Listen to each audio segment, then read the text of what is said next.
Alright you guys, what's up? It's Ryan from Tower Reviews, and today we got a video for you comparing the iPad 2 to the Kindle Fire. And I know a lot of you are going to be pissed about this because obviously it's a completely different class, or at least that's what you would think.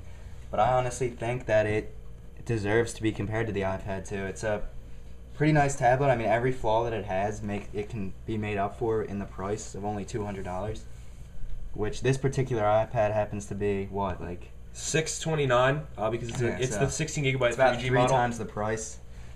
And so we're just going to start it off with powering them down and then powering them back up.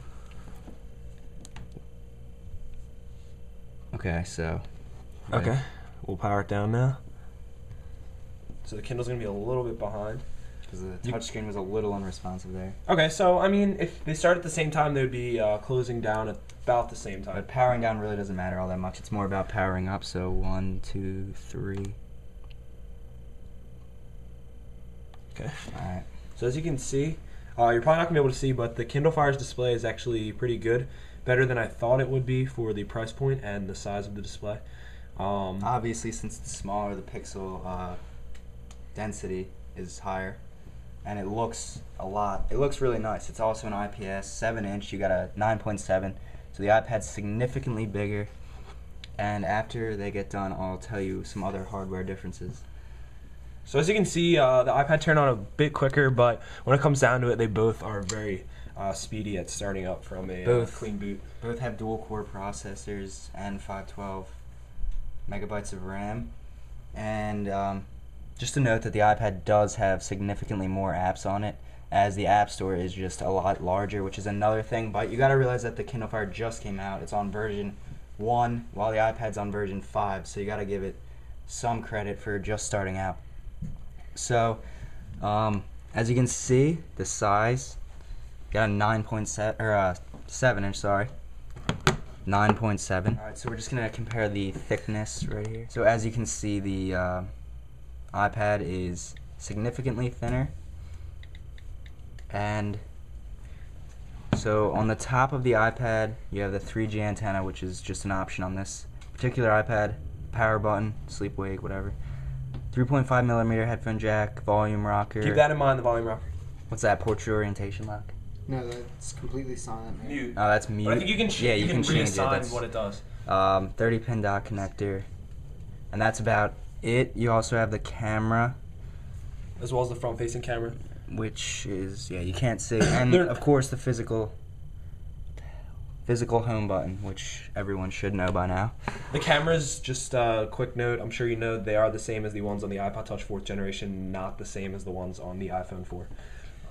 And on the Fire, you have no physical buttons on the bezel. It's also not touch sensitive like other tablets like the BlackBerry Playbook and the HP touchpad. On the back, for some reason, it's not the camera's not quite picking it up, but it says Kindle on the top of the device, indicated by the orientation of the Kindle logo.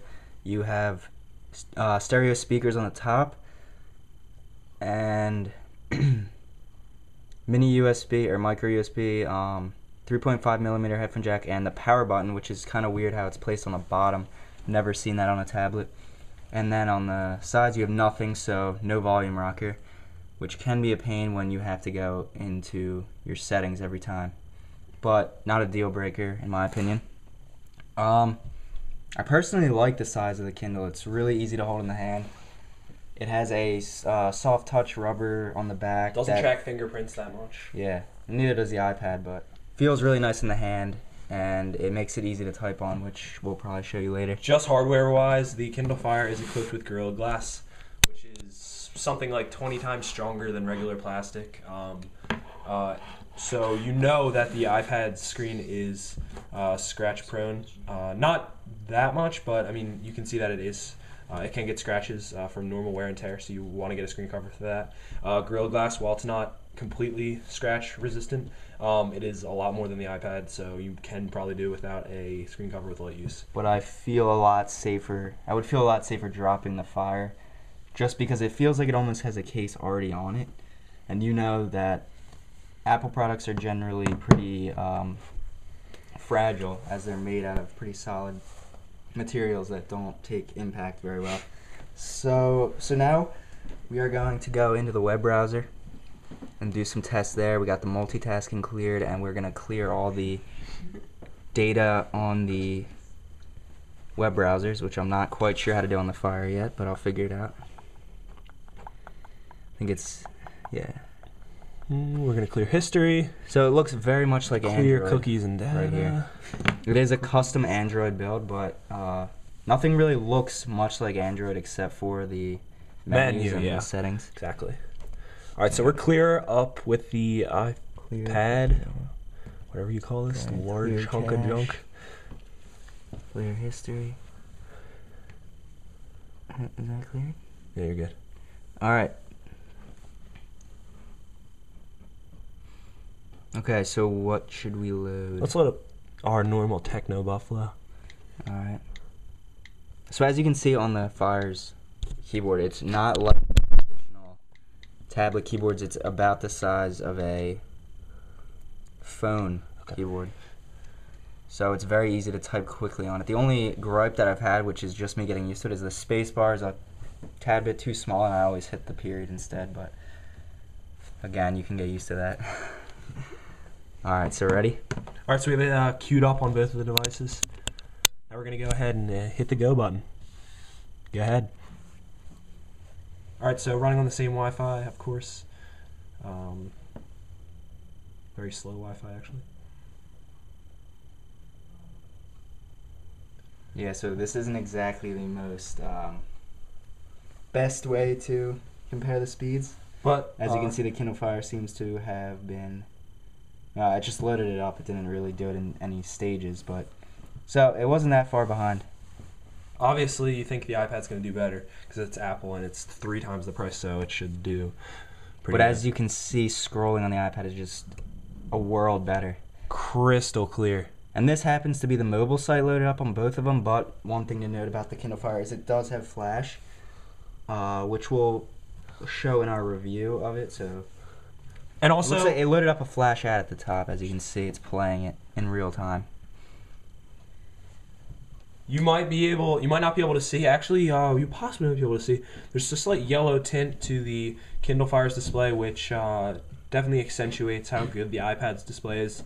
So when you put them together, the Kindle Fire's does not look as good. But if you're just going to use it with obviously daily use, it's a really nice display, and it gets across small words, letters really well, even when you don't zoom in. So that's a nice feature. All right, so now let's go to our YouTube page and demonstrate how quickly they load up YouTube videos. So we're going to load up our most recent video, which is about 7 minutes long. By me. All right, 1, 2, 3.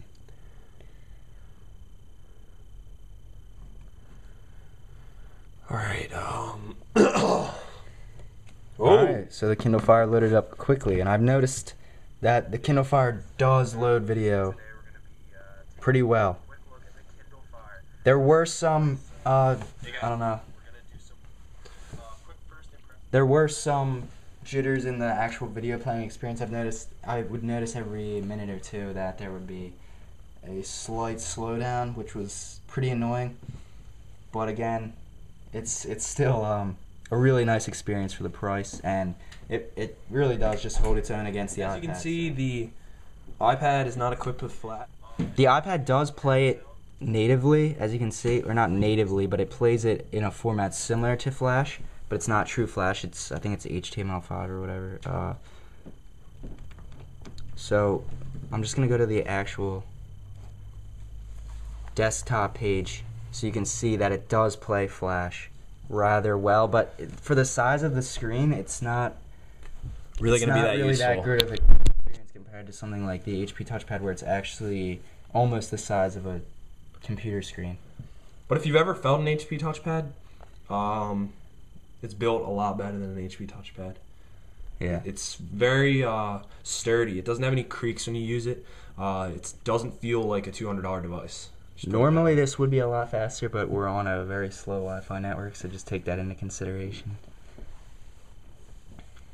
It's not the device, it's Amazon's Silk browser, tabbed web browsing. On my Wi-Fi, which is actually from this century, it seems to be a lot quicker. Yep, there we go.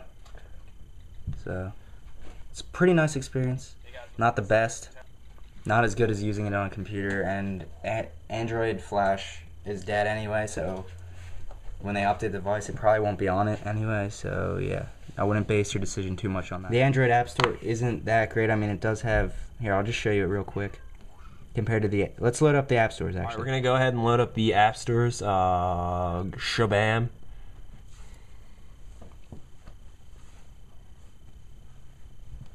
All right, so boom. The Kindle Fire is loaded up a little bit quicker than the iPad. Alright, so very similar layout. We got the top free and top paid. Now, as you can see, the larger display gives you a lot more real estate when you're viewing a large amount of content. So you can see more content in with bigger lettering, which kind of gets to you on the Kindle Fire because it has so much content with smaller writing. But it's still pretty clear because of the display.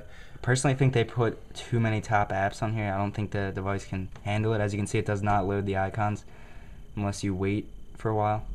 They should probably lower it to about 25 and then just put pages in. Exactly. Like, see how the actually the iPad keeps it to 10, and they have their top grossing apps, top free apps, and top paid apps. But as you can see, the top apps on the Kindle Fire are apps that are very well known, which isn't exactly a good thing because they just basically have the best known apps like Angry Birds, Cut the Rope, Fruit Ninja, Plants vs Zombies. They don't really have the apps that really make the iPad stand out. So, but I definitely think that they will expand their library and definitely compete in that area. All right, so as you can see on the Kindle Fire's interface over here, you have the carousel with all your apps on it, and then down here you can put favorites on this bookshelf looking thing. Then you have across the top newsstand, books, music, video, docs, apps, and web. And you also have a universal search up here. To be honest, I do like the iPad's layout more. It's more simple, more easy to navigate. It's very reminiscent of other devices because Apple products are always more simple than the competitors. In this case, Android. They always try to make their interfaces extremely cool looking and innovative, which they've done well with this, but I still think that the iPad's way of navigation is better. The effect of the cover value, I guess, of it wears off very quickly, and you're left with something that looks cool, but it's really not that usable compared. I mean, to the it's a nice take on it, but a lot of times it's laggy, and there's these random refreshes when just randomly, the screen goes black and everything disappears, and then it reloads. I don't know what that is.